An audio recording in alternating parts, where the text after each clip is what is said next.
ଜୟ ଜଗନ୍ନାଥ ସାଙ୍ଗମାନେ, ଆଜି ଗୋଟେ ବଢିଆ ଜାଗାଟାକୁ ଆସିଛି ବୁଲିକି ଦେଖିବା।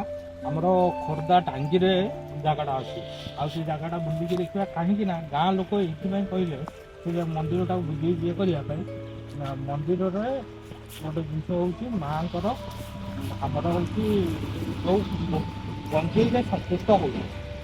ତ ସେ ମାଆଙ୍କର ମନ୍ଦିରଟା ବୁଝିବା କ'ଣ ଜିନିଷ ଅଛି କ'ଣ ନାହିଁ ସେଇଟା ଦେଖିବା। ଠିକ୍ ଅଛି ସାଙ୍ଗ, ଆସୁଛୁ ଚାଲ ବାଏ ବାଏ।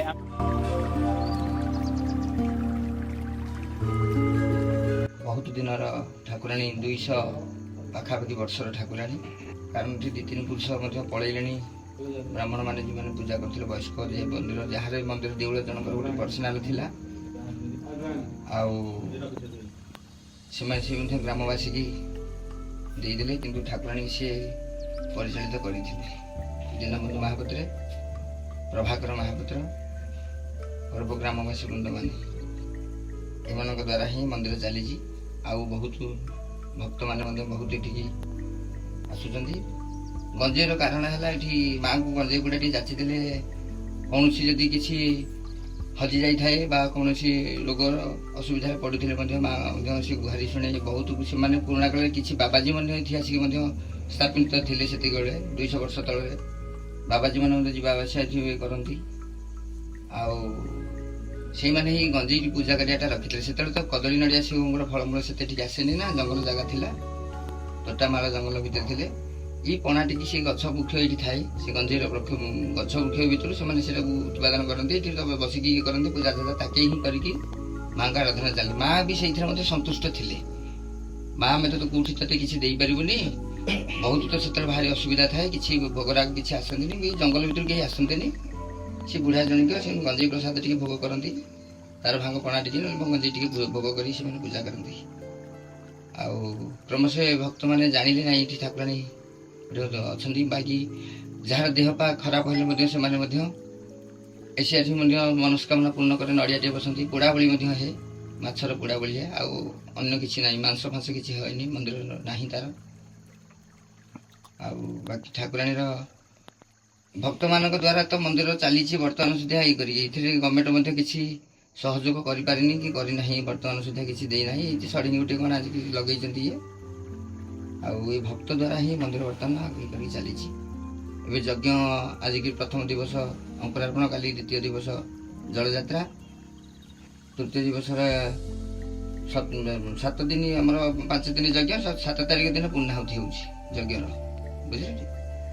ଆଉ ଏମିତି ତ ଠାକୁରାଣୀର ମହିମା ବହୁତ ଅପାର।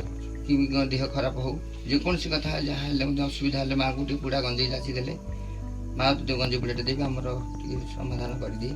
ମା ବି ସେ ତ ଗୁହାରି ଶୁଣି ମାଗିବେ। ଭକ୍ତ ଦ୍ୱାରା ମନ୍ଦିର ଚାଲିଛି, ଅସୁବିଧା କିଛି ନାହିଁ। ଏଠି ଗୋଟେ କୋଚିଲା ଗଛ, ସାହାଡ଼ା ଗଛ, ବାକି ଗୋଟିଏ ବେଲ ଗଛ। ଏ ବେଲ ଗଛ ମୂଳରେ ଗୋଟେ ପଥର ଛୋଟିଆ ମୂର୍ତ୍ତିଟି ସେ ଥିଲେ। ଛୋଟିଆ ଭିତରେ ଥିବା ଭିତରେ ସେଇ ତାଙ୍କରି ଆବିର୍ଭାବ ତାଙ୍କୁ ସ୍ୱପ୍ନ କରିଥିଲେ। ସେ ଯେଉଁ ଦୀନବନ୍ଧୁ ମହାପାତ୍ର ଯେଉଁ ପରିବାର କଥା କହୁଛି, ଯାହାର ଏଇ ଜାଗା ଖଣ୍ଡିକ ଥିଲା, ବୁଝିଲେ, ସେ ସ୍ୱପ୍ନ ଥିଲେ ସେ ତାଙ୍କୁ ପୂଜା ଝାସା କରିକି ତାଙ୍କୁ ସେ ମଧ୍ୟ ଗଞ୍ଜେଇ ପୂଜାଟା ସିଏ ବି ଆରମ୍ଭ କରିଥିଲେ ସେ କାଳରେ, ବହୁତ ଦିନର କାଳ କଥା। ଆଉ ତ ବହୁତ କିଛି ଆମେ ଜାଣିନି ସେ ବିଷୟରେ। ସେମାନେ ହିଁ କହନ୍ତି ଏମିତି ଗଞ୍ଜେଇଟି ଭୋଗ କଲେ ମାଆଙ୍କର ପୂଜା ପୂଜି। ଆମ ସାହିର ମାଇପି ମାନେ ବି ସେତେବେଳେ ମଧ୍ୟ ଆସିକି ପଣା ଫଣା ଟିକେ କରିକି ପୂଜା କରିକି ଯାଆନ୍ତି ସବୁ କଥା କରିକି। ୟାର ଯୋଡ଼େ 3ଟି ପର୍ବ ହୁଏ, ଏବେ ଯଜ୍ଞ ଚାଲି ରହିଛି। ଗ୍ରାମବାସୀ ମାନେ ପର୍ବ ଗୁଡ଼ାକ ଗ୍ରାମବାସୀ ଦାୟିତ୍ୱରେ ବୁଝାବୁଝି ଚାଲିଛି। ଗ୍ରାମବାସୀ ମାନେ ସହଯୋଗ ଫୁଲ୍। ମାଆଙ୍କର ସବୁଠୁ ବଡ଼ ପର୍ବ ହେଉଛି ଏଇ ଯଜ୍ଞଟା ହେଉଛି ବଡ଼ ପର୍ବ।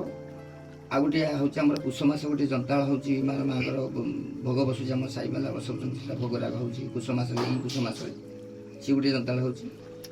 ଆଉ ବାକି ଗୋଟେ ତ୍ରିନାଥ ଅନୁଷ୍ଠାନ ଚାଲିଛି, ସିଏ ମଧ୍ୟ ଗୋଟେ ସବୁ ପ୍ରତି ରବିବାର ଗୋଟେ ତ୍ରିନାଥ ଅନୁଷ୍ଠାନ ହେଉଛି। ସିଏ ମଧ୍ୟ ଭକ୍ତ ବହୁତ ଆସୁଛନ୍ତି, ରାତିକି ଆମର ହେଉଛି।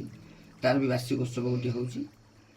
ଆଉ ଭକ୍ତ ତ ସବୁଦିନ ଯାତ୍ରା ଏଠି କେତେବେଳେ ଛାଡ଼ୁନି। ମା ବି ସବୁଦିନ ତାର ଡେଲି ବେଶ ମଧ୍ୟ, ସବୁଦିନ ଭେଷ ଚେଞ୍ଜ, ସବୁଦିନ ବାର ନେଇକି ଭେଷ। ଶନିବାର ହେଲା ଏ ଭେଷ, ମଙ୍ଗଳବାର ନାଲି ଭେଷ, ଯେଉଁ ବାର ନେଇକି ସବୁ ଭେଷ ମଧ୍ୟ ମାଙ୍କର ହେଉଛି।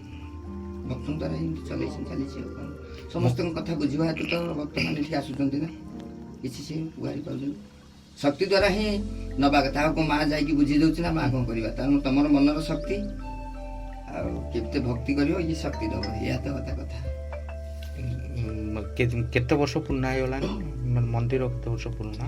ଆମେ ଗୋଟେ ଇଏର ହିସାବ ଧରି ଚାଲୁଛୁ, କାରଣ ଏ 3 ପୁରୁଷ ପଳେଇଲାଣି। 3 ପୁରୁଷ ମାନେ ପ୍ରଥମେ ଥିଲେ ଭିକାରୀ ମହାପାତ୍ର, ସିଏ ତାଙ୍କ ବୁଢ଼ାର ଜେଜ ବୁଢ଼ା, ସିଏ ତାପରେ ଦୀନବନ୍ଧୁ ମହାପାତ୍ର, ତାପରେ ପ୍ରଭାକର ମହାପାତ୍ର, ବୟସ୍କ ହେଇକି ସବୁ ମରିଛନ୍ତି।